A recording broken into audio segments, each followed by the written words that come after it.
What's going on, guys? Mr. Rouge again, and today we're talking about the resting membrane potential. Let me go and change that color real quick. We're talking about the resting membrane potential, and what this is going to lead up to. This is going to lead up to the famous action potential or nerve impulse that we've talked about before in the muscular system. Okay, so this is the step before.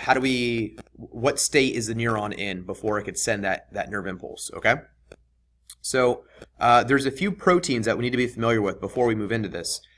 These proteins are different channel proteins that are floating around in the membrane of the neuron. The first one that I want to talk about is the leakage channels. And just like the name suggests, a leakage channel is going to, it's not going to close, it's going to stay open, and it's going to allow ions to leak through them.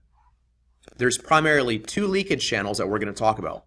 There's a sodium leak channel, okay, and there's a potassium leak channel.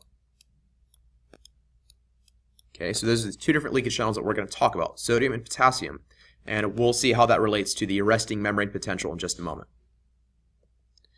Next, we have chemically gated ion channels and voltage gated ion channels.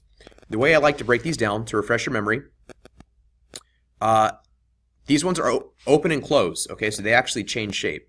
So a chemically gated ion channel, what's going to open the gate?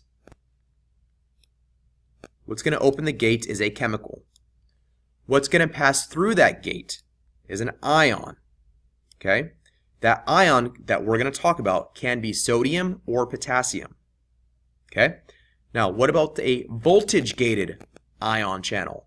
Well, what's going to open the gate is a change in voltage. What's going to pass through that gate or pass through that channel is an ion. Again, that ion can be sodium or potassium. That's what we're going to talk about, okay? Mechanically gated, this protein will open and close due to changes in the surrounding tissue. So, for example, if it's going to sense pressure, it'll be a change in pressure. If it's touch, it'll be touch, that sensation that will open or close that protein. Okay, so that's mechanically gated. Okay. And lastly, we're going to talk about the famous sodium-potassium pump. Okay, sodium is Na+, potassium is K+. And this is a pump. It's actually going to move stuff against the concentration gradient. What does that mean? Against the concentration gradient. Okay, let's go back to the leak channels. If you look in this picture, down here, there is a high concentration of ions. Up here, there is a low concentration of ions. Molecules like to move from high concentration to low concentration, okay? And again, these channels don't do anything. They just stay open. They don't move or anything. And they allow things to naturally move from high to low concentration. When we look at the sodium-potassium pump, the sodium-potassium pump moves in the opposite direction. It moves molecules from low concentration back to high concentration. Okay, so let me give you this visual right here. There's a high concentration of ions. Here's a low concentration. Things want to move towards low. The sodium-potassium pump is going to grab ions from this low concentration and move it back to high. How does it do that? How is it able to move things from low to high concentration?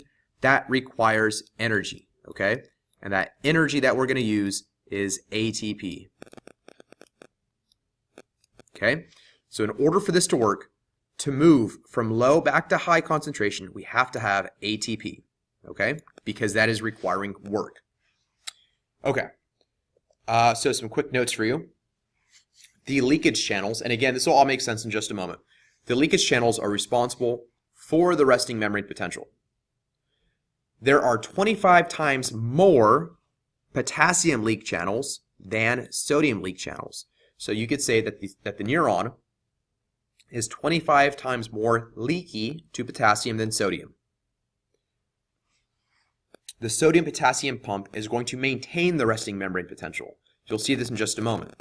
How does it do that? Well, it uses ATP and moves sodium and potassium against the concentration gradient from low concentration back to high concentration. We talked about chemically gated channels. What's going to open them up is going to be a specific chemical. Typically, we see this in communication from neuron to neuron. Okay, that's where you'll see them, primarily at the axon terminal, and that'll send a chemical to another nearby neuron. We have voltage-gated ion channels. Those are responsible for the generation and propagation, that means moving, of the action potential. So we'll typically see these ion channels down the axon, okay? And you'll see that in just a moment. Okay, so what does this mean? Resting membrane potential. Well, if you were to take a voltmeter and you were to stick one inside of the neuron, okay, there's fluid in here. And outside of the neuron, there's fluid outside. So we call this extracellular fluid out here. I'll put that. ECF, extracellular fluid, is outside the cell. Then we have the intracellular, ICF, inside the cell. Sorry for my sloppy handwriting. Well, if that electrode measures the charge of the inside of the neuron relative to the outside, you'll see that it's more negative. Specifically, it's resting at negative 70 millivolts relative to the outside. Okay? So all we're talking about today is how does that membrane reach negative 70 millivolts relative to the outside? Well, both inside and outside the cell, let's say this is our cell right here, okay? Both inside and outside have different ions. Outside the cell, we have sodium and chloride. Notice the sodium has a positive charge. That's balanced out with the chloride. Inside the cell, we have potassium, also has a positive charge, and that's balanced out by these fat, negatively charged proteins. These fat proteins are so chunky, they cannot leave the cell. They're stuck in there, okay? So we're really not going to talk about chloride and these proteins. They're really not key players when we're talking about the resting membrane potential. The key players are sodium and potassium. So we're going to get rid of them. There we go. All we're talking about is sodium and potassium.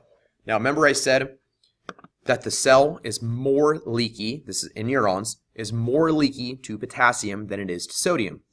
The reason being is there's 25 times more leak channels of potassium than there are for sodium.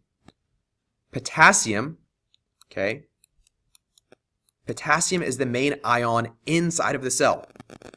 Sodium is the main ion outside of the cell, okay? And they are going to move down their concentration gradients, just like this. Well, when they do that, take a look at the inside now. There's more positively charged ions outside of the cell relative to the inside. So that natural movement is going to make the inside more negative and the outside more positive, okay? And we could thank the leak channels for that, for allowing the potassium to move out and very, very few sodium to move in. Now, you may think that over time, this would still balance out, right? Sodium's still going to move and it's going to reach equilibrium. Sodium's just going to do that much slower.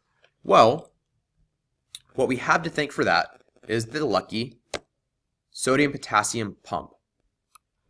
What the sodium-potassium pump does, again, is it's going to move those ions against their concentration gradients. So, remember, it's going to move from low back to high. So it's going to grab that sodium from inside the cell and move it back to where it should be outside. And it's going to do the same for potassium. It's going to grab potassium from the low area of concentration and it's going to move it back to its high area of concentration.